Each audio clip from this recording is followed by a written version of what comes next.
Oh, we're going live. We're going live. I think we're live. Hey, everybody.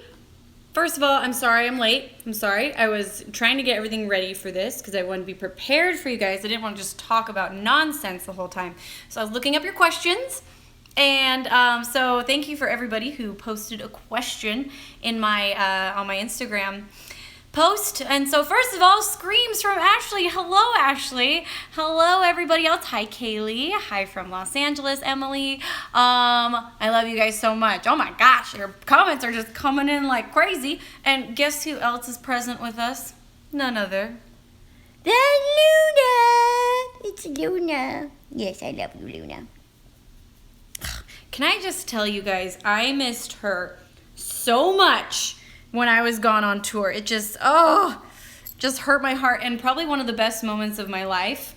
Close, not the best, but one of the best moments of my life was when I came home after being gone for 2.5 months and reunited with Luna. You can see it on my Instagram. I posted a little video, and it was the cutest thing. And yes, she is so soft. She's the best puppy ever.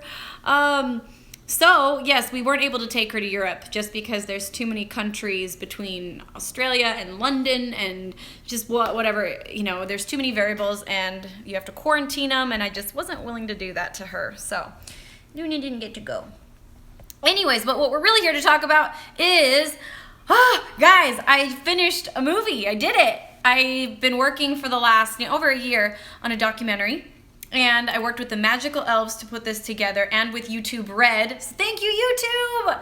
They've been my champions forever, and I'm so grateful that I got to do this project with someone that has believed in me from the beginning, like YouTube. First of all, the name of the film is Brave Enough. Big surprise there. That's the name of the album. That's the name of the tour.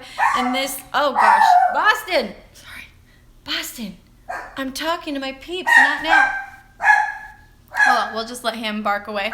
Boston! Well, yeah, Luna, what's happening?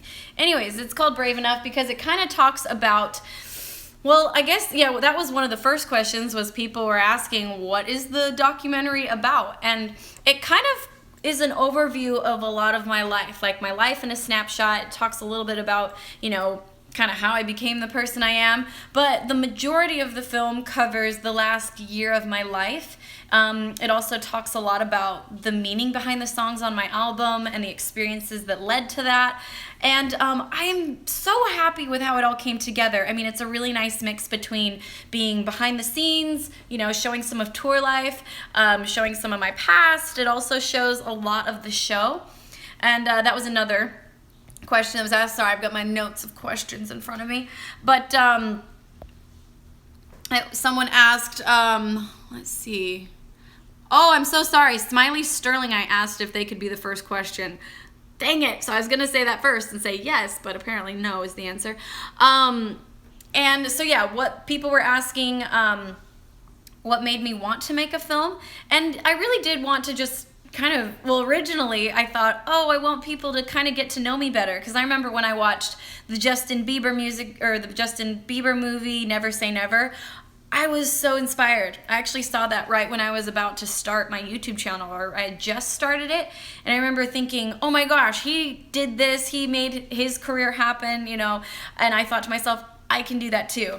And I remember when I saw Katy Perry's video movie, I thought, oh my gosh, I feel like I know her. I want to be her best friend. And so through this movie, I wanted to hopefully inspire people the same way the Justin Bieber movie inspired me. But also I wanted to make it feel like even more so you guys got to see a side of me that you hadn't seen before in a new way.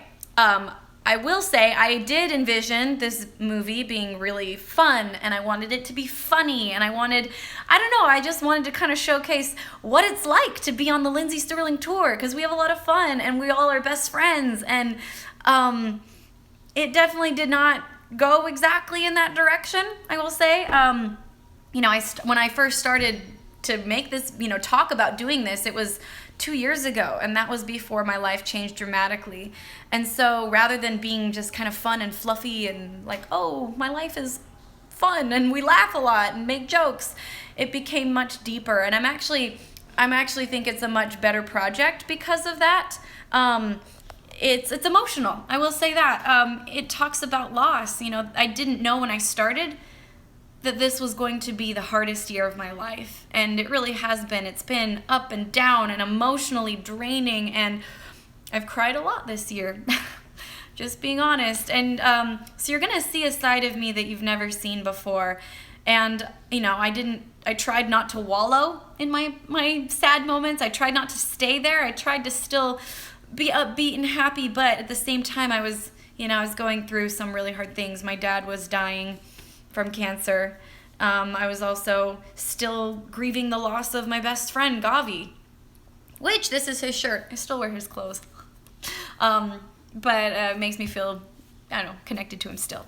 But yeah, I did not see that was going to happen. Of course, no one ever expects life to hit them like that so quickly and so dramatically. And so it really fit the whole theme of the tour really well, because I did have to question sometimes before I'd have to go, you know, when I'd be about ready to go on stage and I had just heard bad news about my dad and I'd be crying backstage and I'd have to say, am I brave enough at this moment when I feel weak? Am I brave enough to get out on that stage anyway and be there for somebody else?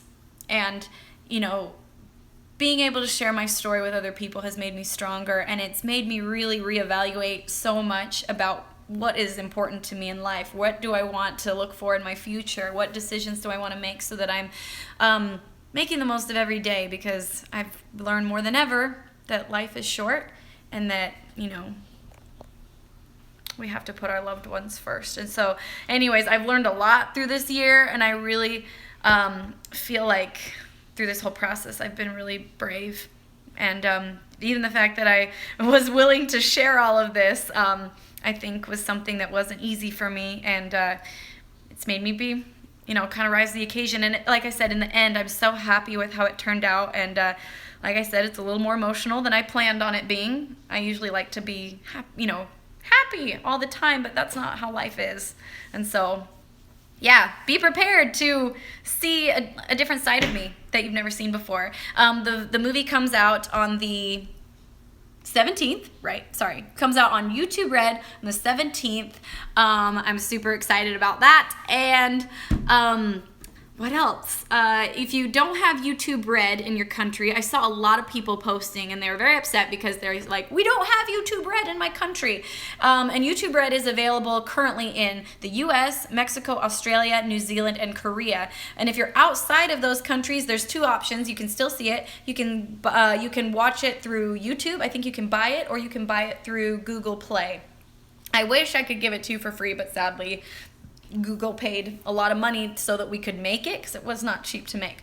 And so you can buy it through those two options. And I'll be posting a link to that on my website, and also on, all the social medias, everywhere. Okay, so someone asked, will it have the complete show? No, it will not have the complete show. Because the show is, when I did the Brave Enough tour, the show was over an hour and a half. It was like an hour and 40 minutes every night. And this film is not that long. And also we wanted to add a lot of behind the scenes and interviews. And so I think it is a really nice mix between like half performance and half behind the scenes. So you get a really good, understanding of both sides of what my life was for the last year. And so yeah, maybe someday I'll get around to making the whole tour available, the whole show. Because it was really, I'm not going to toot my own horn too much, but I'm just going to say it was a really good show. So if you didn't get to see it, you'll at least get, some of the highlights on here. And we'll actually be posting the set list soon to kind of keep you engaged and, so you can get little sneak peeks of it. But let's see, what else? Let me look at my questions.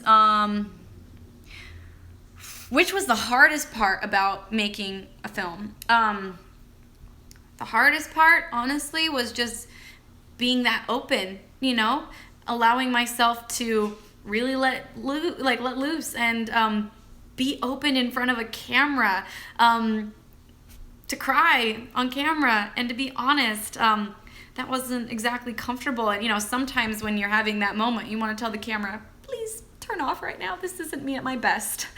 But, those are the moments that kind of told the story the best. And so like I said, I'm very vulnerable and very open about my own insecurities. There's a moment where I really talk about how I don't feel like I'm good enough. And everybody feels that way at one point or another. I don't care if you're Beyonce, maybe not Beyonce, maybe everybody except Beyonce, but I think everybody sometimes feels like they don't belong or they don't maybe deserve what they have. How did I get here? Do I deserve this? Someone said it best when I heard them say that everybody feels like an imposter. It's really hard to accept sometimes the fact that, of course, we're not perfect. But does that mean that we don't deserve everything we've worked for? No. I think everybody's your own worst critic. And so anyways, there's some moments where I talk about that in the film. And let's see. What's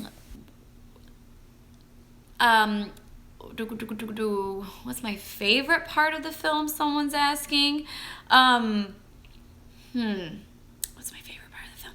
I mean, honestly,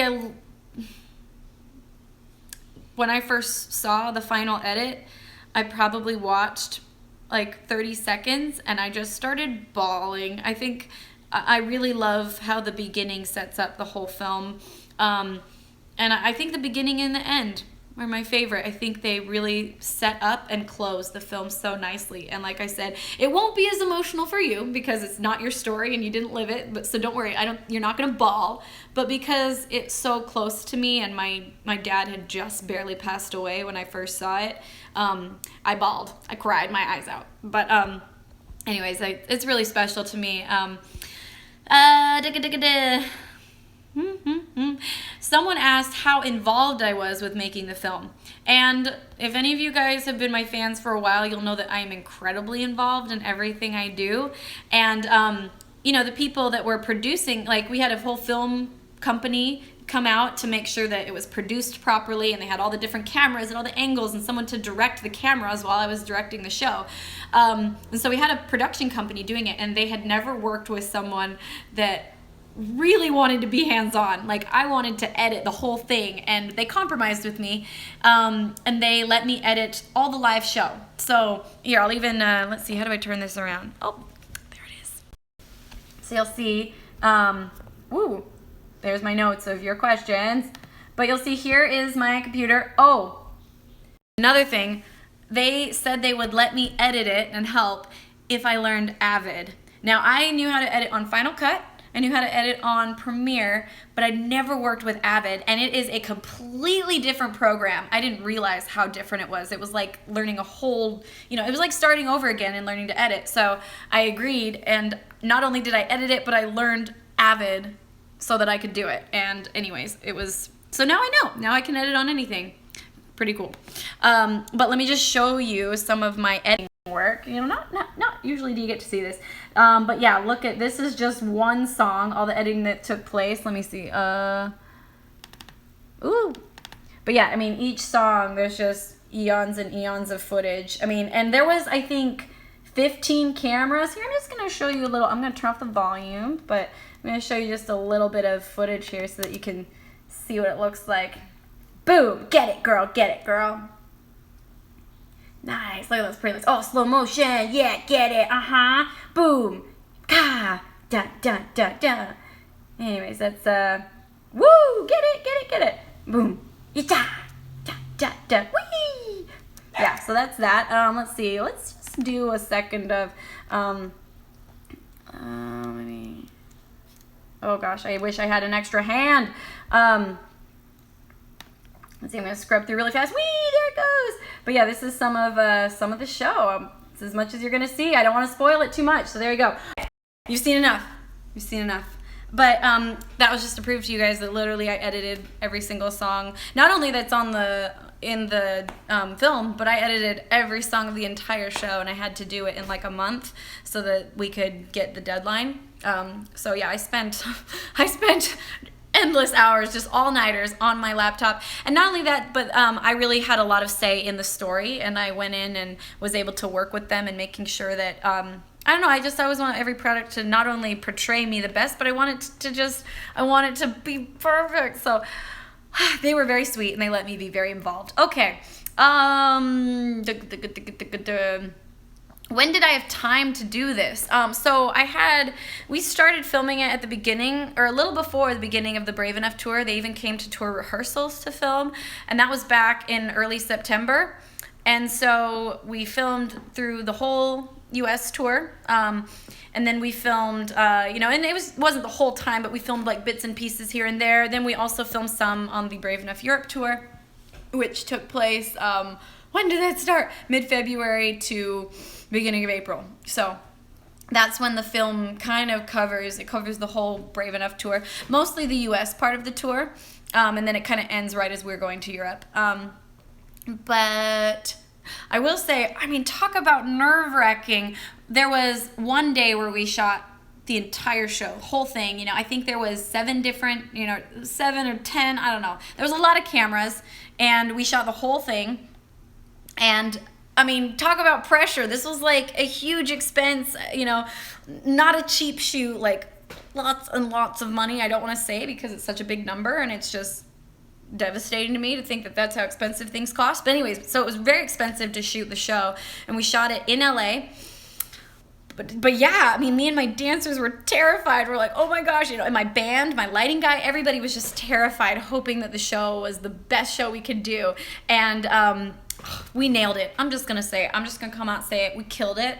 And then we picked up a couple extra shots. We filmed some of the show in Arizona as well, at Phoenix, my hometown. So that's where most of the live footage takes place, and then the behind the scenes takes place from all over the place. And so yeah, we just the interviews I squoze in throughout the filming process to kind of tie the story together, and mostly it was finding time to edit it. I mean, like I said, it took me weeks to edit, and I worked on it nonstop, and it was actually kind of a nice distraction because I did it while I was in Arizona with my family.